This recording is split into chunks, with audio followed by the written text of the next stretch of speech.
os abro un melón que yo creo que es interesante comentar. Hablamos antes del ladrillo. El español invierte en ladrillo, pero el español invierte en su vivienda principal como ladrillo. Entonces no tiene una rentabilidad per se de una vivienda a lo mejor que tiene alquilada. ¿Creéis que es inteligente comprar tu vivienda principal como, digamos, que la financies para vivir en ella y que no compres otra para tener alquilada y vivir de alquiler? Este es un gran debate. Sí. Es el gran debate. A ver, la cuestión es que compres lo que compres que sea mínimamente rentable. Es decir, o que sea... Es cierto que luego, pues oye, hay también valor emocional, ¿no? Pero yo creo que en muchos casos depende también de las circunstancias. Es decir, si tienes pensado cambiar de trabajo, la libertad que te da el alquilar una vivienda es grande.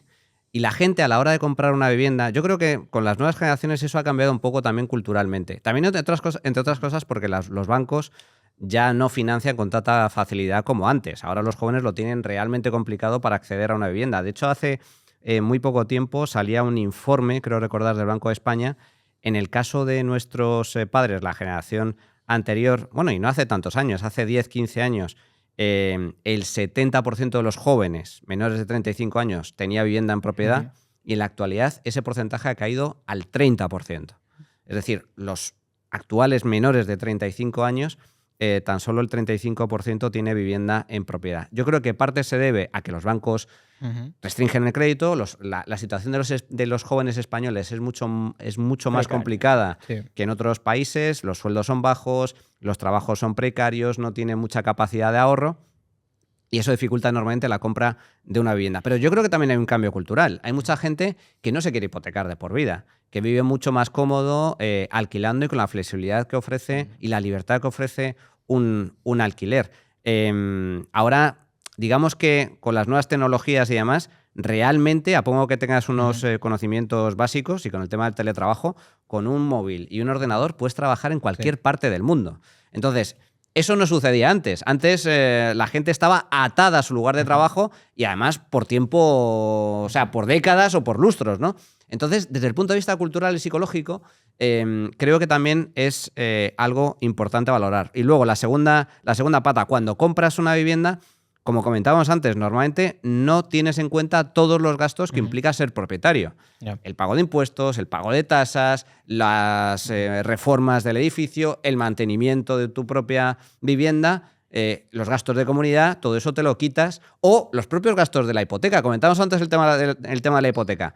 Oye, importante saber... Claro, la gente piensa, no, bueno, estoy pagando 800 euros al mes. Ya, pero tú estás... ¿Tú sabes cuánto estás pagando realmente de hipoteca? Porque los tipos de interés los pagas todos los años y es durante muchos años. Realmente, aunque el tipo de interés sea bajo, si te hipotecas por 100, acabas pagando 200. Eso también hay que tenerlo en cuenta. Una vez que descuentas todo eso, pues la verdad es que en muchos casos alquilar sale a cuenta. Esa es la realidad. Lo que pasa, yo quería dejar a Albert que quizás no, es evidente que es mucho más joven que nosotros, porque perteneces a... Claro, Manu y yo ya somos viejunos, ya casa, familia, de todo. Entonces, porque ahora vivimos en una época un poco peculiar. Digo, respecto a tu pregunta. Yo toda la vida he dicho, porque además creo que es lo correcto, desde el punto de vista financiero, muchas ocasiones alquilar tiene todo el sentido del mundo. No estás tirando el dinero, esa idea de nuestros padres y nuestros abuelos de alquilar, estás tirando el dinero. En realidad, alquilar, pues normalmente te ahorras respecto a la hipoteca, puedes vivir en un sitio más adecuado a tus gustos, a tus necesidades que comprando, que a lo mejor comprar una casa en el barrio que quieres pues es un precio disparatado. Y además te da una flexibilidad, pues por ejemplo, desde el punto de vista del mercado laboral, que no te da la compra, que muchas veces parece como que te ata. ¿Cuál es el problema a todo este razonamiento?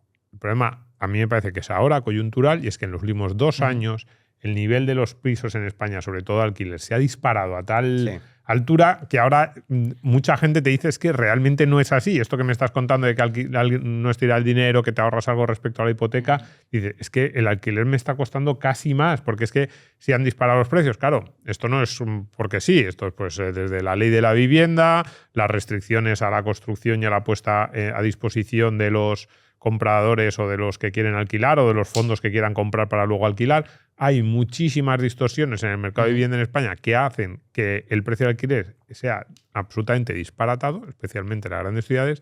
Y entonces, este análisis más normal de, mira, alquilar no es tirar el dinero, está un poco distorsionado por esta coyuntura. Y quería preguntarte a ti, pues digo, entre la gente de tu generación hay esta percepción de que es que ahora mismo no es que sea locura o no, sino de que es que está a unos precios tales que si podemos, no sé si decir, mira, si puedo comprar, compro, porque es que esto no puedo pagarlo tampoco de alquiler. Sí, yo creo que cuando analizas esta pregunta que tú haces ahora, Víctor, hay que tener dos tipos de vertientes distintas a considerar. La primera es más personal o de sentimiento, es decir, tener una casa tiene una ventaja, y es decir, tú tienes la seguridad de tener tu propio hogar, puedes, si formas familia, etcétera, pues ponértelo a tu gusto, sentir que es tu hogar, etcétera, y a cambio renuncias a cierta parte de flexibilidad que te ofrece el alquiler. En el momento en el que quieras cambias, lo dejas, etc. Eso es un aspecto. Y luego hay otra parte que es financiera puramente, que entiendo que también es a la que te referías en cuanto a rentabilidad. El coste normalmente de comprar una casa no es la cuota de la hipoteca, que muchas veces, como decías ahora Domingo, es equiparable a la del alquiler y más como han subido, sino la entrada, ¿no? Esa es la barrera para muchísima gente.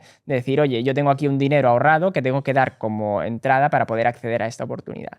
Si tu alternativa es no hacer nada con ese dinero, en ese caso, aunque hemos criticado antes pues, que la vivienda puede evaluarse, etcétera, es un activo real que acostumbra a mantener bastante bien el valor. Entonces, si tú no tienes ninguna alternativa a ese dinero, puede tener sentido o todo el sentido hacer la compra, porque dices, bueno, canalizo el ahorro a través de este vehículo, este activo real. Si tú encuentras otra alternativa y te formas, pues desde luego las puede haber más rentables. Entonces, hay un aspecto emocional y luego un aspecto financiero. Y me preguntas, Domingo, yo en concreto tengo una casa en propiedad comprada por mí porque yo he valorado más los aspectos de estabilidad, etcétera, y luego mis ahorros, aparte, los muevo pues, por otra vía, ¿no? En este caso, el mercado de valores. Pero dejando aparte, digamos, la parte de flexibilidad y emocional, si no tienes ninguna alternativa financiera, pues seguramente la vivienda sea una de bajo riesgo si evitas los errores más claros de burbuja, etcétera, porque es un activo real que te va a mantener. También os digo que yo respecto a esto veo una nueva generación de inversores, que yo me incluyo, que nos gusta mucho el activo líquido, por así decirlo. Es decir, yo tengo todo en mi móvil y puedo liquidarlo aquí ahora mismo y tengo como un botón rojo de se acaba el mundo y yo puedo vender todo y me voy, ¿sabes? Entonces yo creo que es una nueva generación también con menos arraigo hacia lo físico. Hemos crecido más en lo digital y nos gusta este tipo de activos en los cuales tú puedes liquidar en cualquier momento o comprar y vender en cualquier momento. Y las casas, sí es verdad que en la cultura española pues tenemos esa parte de la vivienda, pero creo que se va perdiendo poco a poco con esta nueva generación más digital. Y unido también a la falta de ahorro, evidentemente. Sí, no, totalmente. Y tener un líquido, además, o sea, lo que tú dices, poder salir, poder llevártelo, poder en un momento cambiar tu posición o incluso la dirección, eso tiene un valor y se pone, existe un premium normalmente de valoración por tener esa ventaja, ¿no? Hay que pensar también qué respalda eso. Dices, no tienes el activo real. Bueno, en el caso de las acciones, y como decías, sí hay un activo real detrás, aunque tú no lo tengas que mantener o estar en él, ¿no? Y combinar a veces lo mejor de ambas partes, pues puede tener también mucho sentido.